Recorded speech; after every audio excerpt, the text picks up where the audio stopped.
Chapter 8. English class passed without incident. Miss Plimsoll distributed word lists for her pupils to take home. The more words you know, she explained, as always, the more exactly you can think. There were some difficult new words John noticed. Avarice, indigestion, acidity, unhealthiness, moderation, digestibility. As Miss Plimsoll explained the meaning of each one, it seemed to John as though they all had a special bearing on his present uncomfortable condition. At last the bell rang. "Very well, class," Miss Plimsoll said. "Time for outside activities. Good afternoon." "Good afternoon, Miss Plimsoll." Miss Plimsoll gave the signal for dismissal, and the pupils in the front row filed out, followed by those in the second row, including John and Susan.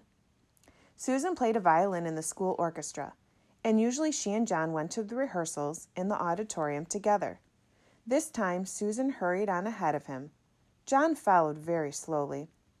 The members of the orchestra were sitting at their music stands on the auditorium stage when John, carrying his dark blue trumpet case, got to his chair in the brass section. Mrs. Quaver had already begun to explain a difficult passage to the girl who played the flute.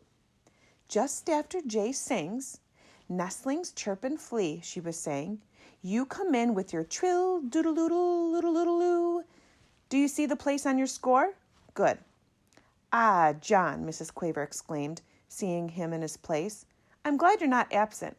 As I have just told the others, this afternoon we're having the first joint rehearsal of my arrangement of A Boy's Song by James Hogg. We've been all over the individual parts and all of the sections, you will recall. Now it's time to fit the pieces together." John nervously opened his trumpet case and took his shining golden trumpet from its bed of scarlet velvet. The beautiful new instrument gave him confidence. He worked the valves nimbly with his fingers and looked up at Mrs. Quaver again. "Now, John," she said, "tell me when your little solo begins." "Right after the end of the second verse," John promptly replied. He had practiced his part every evening in the basement at home for the last 2 weeks. He knew every note perfectly. "After the line, 'That's the way the Billy and me.'" "Good," Mrs. Quaver said. "And don't forget what I told you, John. This is a happy song. I want you to play ta-ta, ta-ta, ta-ta-ta, ta, simply repeating the rhythm of the voice. And I want you to be light and lively. This is supposed to be the song of a boy who loves romping in the country. Ta-ta, ta-ta, ta-ta-ta, ta," John thought. That shouldn't be too difficult, even with the whole orchestra listening to him. He had played it over and over again at home, but he would have to try extra hard here. This was to be his first solo. Everyone else was depending on him to play it properly. "Right," said Mrs. Quaver brightly. With her baton, she rapped it twice sharply on the music stand before her. All the musicians brought their instruments into playing position. Susan poised her bow over the strings of her violin. John held his trumpet close to his mouth and wiggled his fingers on the valves.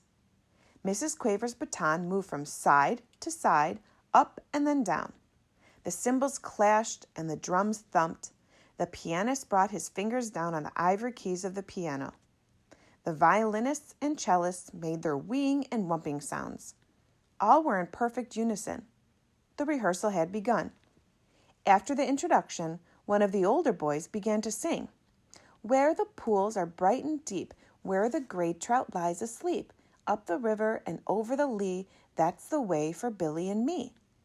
After the last line of the first verse, John's fellow trumpeter echoed the rhythm of the singer's voice. Ta-ta, ta-ta, ta-ta-ta, ta. Mrs. Quaver smiled approvingly at the successful performance, and with her baton gave the singer the signal to begin the second verse. "Where the blackbird sings the latest," an oboe went beep. "Where the hawthorn blooms the sweetest, where the nestlings chirp and flee," the flute warbled according to plan. "That's a way for Billy and me." John swallowed with an effort and put the mouthpiece of his trumpet to his lips for his solo. The mouthpiece instantly changed to chocolate. Then, almost as fast, the chocolate spread along the instrument, changing all the flashing gold into dull brown. The first note came out fairly true, ta, but chocolate trumpets cannot withstand much pressure. The hole in the mouthpiece softened and clogged up, and the valve stuck as John desperately tried to finish his part. Mrs. Quaver's eyes almost popped out of her head as she listened to him play ta-ta, tu-ta-tur-t-t-t. It sounded as though John were trying to play a soap-filled bubble pipe. Terribly flustered, he put down his trumpet. Mrs. Quaver was speechless. The orchestra was rocked by uproarious laughter. The other trumpeter leaned over toward John's chair and picked up the trumpet. "It's a chocolate trumpet!" he shouted derisively. No wonder it sounded like that. John Midas was trying to play a chocolate. John didn't want to hear any more. He fled from the stage and out to the playground. Without stopping even to look around, he ran through the stone gateway and homeward.